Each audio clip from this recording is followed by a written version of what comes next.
Hi there guys, and welcome to another episode of the Cover Zero Show with me, your host Simon Conboy. I'd like to welcome a new member to the team, Bucs Hat the Third, having lost 2 of these now. So he arrived today. Welcome to the team. And today's episode is going to be my list of breakout players for the 2017 season. There are a few rules here. No first rounders. Nobody who's been to a Pro Bowl or is a really big household name, and no quarterbacks. So I've got one name for each team, and I'll just list a couple of reasons why. I'm going to start with the NFC North with the Bears. Eddie Goldman, former Florida State player, followed his college career. He's been very good for the Bears. I think this year he has a dominant season. He's been very good. This is the year he takes it up a notch. He's got some good players around him. I think he's going to garner a lot of attention and really show up as one of the better defensive linemen in the NFC. He's a powerful player. He's a quick player. He can definitely generate some pass rush from whatever spot they put him in along that front. The Lions, Kenny Golladay, they need a third receiver. I think he'll get opportunities. This is going to be a team that's going to throw the ball a lot, so the opportunities will be there. He showed the ability to make some tough catches in preseason. I think that will translate. The Packers, Josh Jones, the safety, I think he'll end up getting the spot from Morgan Burnett. He's a talented player. I was a fan of his leading up to the draft. I think he was a great selection for them. I think he'll add some speed to that secondary that is much, much needed. The Vikings, Adam Thielen, he came on very strong at the end of last season. I think he ends up being the Vikings' best receiver and pushes for 1,000 yards this year. The Cowboys, Byron Jones, he's the exception to the rule in terms of first rounds. I couldn't find anyone I felt great about. I think this year, though, he has a borderline Pro Bowl season. He's really going to have to hold that secondary together because no one knows what they're going to look like at this point. Probably bad. The Eagles, I've got Timmy Jernigan, another former Florida State defense tackle. I think the freedom that he's going to get in this defense is going to really help him stand out. He's got a ton of help around him. That Eagles defensive line looks absolutely stacked and should be one of the best. I think the benefit of having both Brandon Graham and Fletcher Cox will mean he gets a lot of one-on-ones. I think he wins a lot of them and could be pushing towards 10 sacks this season. For the Giants, Dalvin Tomlinson, I don't know if he's going to start early, but I think eventually he will be in the rotation. I think he'll work his way in. I think he's just more talented than the other options they've got. Once he gets his technique down, I think he's going to be, much like Jernigan, a beneficiary of having great guys around him, and he's just going to be able to dominate guys one-on-one with his raw strength.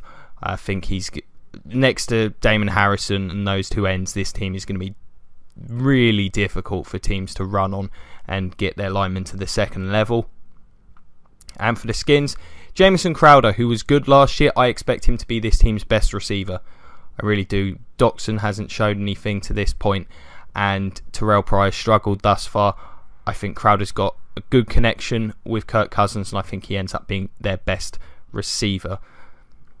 The Buccaneers, I had a couple of options here. Chris Godwin's apparently really shined in camp, but I'm going with Noah Spence. This team has a real need for an edge rusher. He played pretty well at times last season before an injury sort of slowed him down toward the end.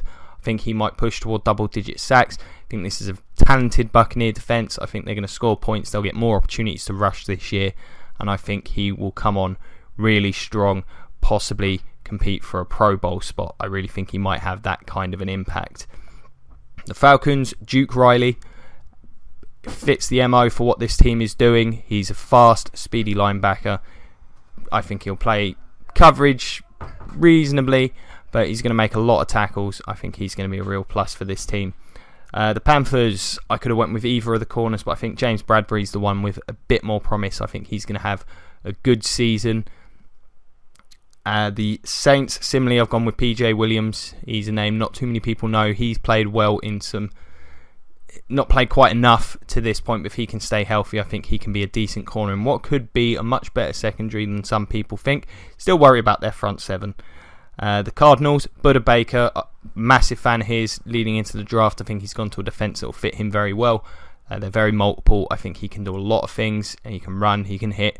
I think he'll have a very good season alongside Tyrann Mathieu. The Rams, Cooper Kupp. He's been great in pre-season. I was a big fan of his in college. Makes tough catches, is a smart player. He is going to be a weapon in the slot. I think he'll be the best receiver on the Rams this season. The Hawks, Paul Richardson's the name I've gone for because it's difficult. Could have went with one of the running backs, but I've got no idea what they're thinking at that spot at this point. Richardson really showed up big in the playoffs last year.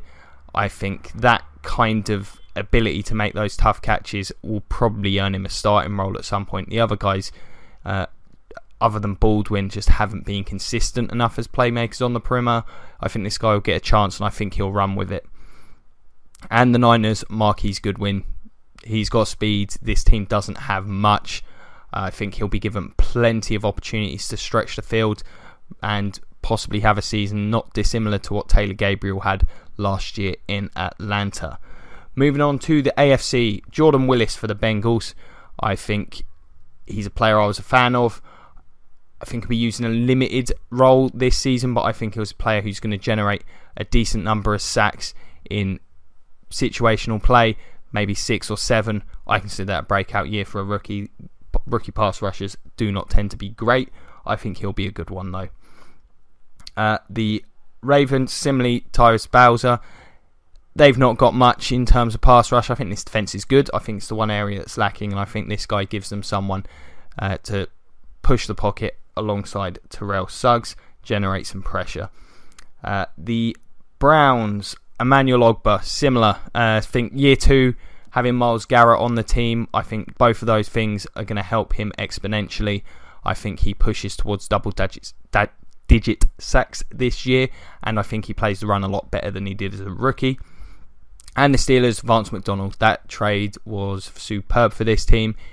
I think he's got the athletic ability to put up ridiculous numbers considering the other weapons on this offense. I think he's going to have a great season. Moving on to the AFC East with the Bills. God, this was difficult. This was one of the other exceptions to my number 1 pick because I was looking at this and I was like, I just don't know. This team looks like they're tanking. But I think Shaq Lawson will come big this year. So that's the other first rounder because who else was I supposed to pick looking at this lineup? Really difficult. The Dolphins, Davon Godshaw, the defensive tackle. I think he ends up getting Jordan Phillips' starting spot. And I think he'll play well. He's looked good in pre-season. Phillips has been far too inconsistent. Much like a lot of the other defensive players I've mentioned on the line, he'll benefit from having very good players around him, and that will allow him to be a lot more effective. The Jets, Robbie Anderson. Who else are they going to throw to? He's looked good in pre-season. Who else am I meant to pick? Really, this team looks awful. So he might get 1,000 yards because they haven't got much else, and they're going to have to pass the ball a heck of a lot this year, you'd have to think. The Patriots, Trey Flowers this year, they've got very little in the pass rush department. He's going to have to push for double-digit sacks. I think he showed enough last year to think he might be able to get there. Plus, I don't see too many of the youngsters playing for this team. It's hard to break out on what's a pretty loaded roster that's very much settled at a lot of spots. With the AFC South, the Colts, Marlon Mack. Anyone who watched any of my draft coverage knows I was a big fan of his. Think he could easily have gone in the end of the second, early 3rd round. I think he was a steal. I think he'll end up taking the job off Frank Gore at some point over the course of the season, add some explosion to this offense. I think he's going to be a very good player. The Jags, D.D. Westbrook, he's tore it up in pre-season.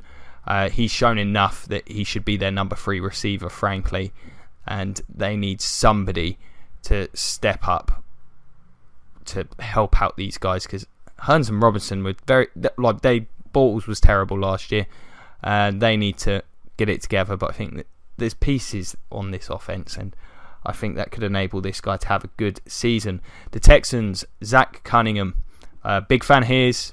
I really think he should be starting. This team needs the athleticism at that inside backer spot, and I think he'll give it to them. And even if he doesn't start straight away, eventually he'll get in. He's too talented not to.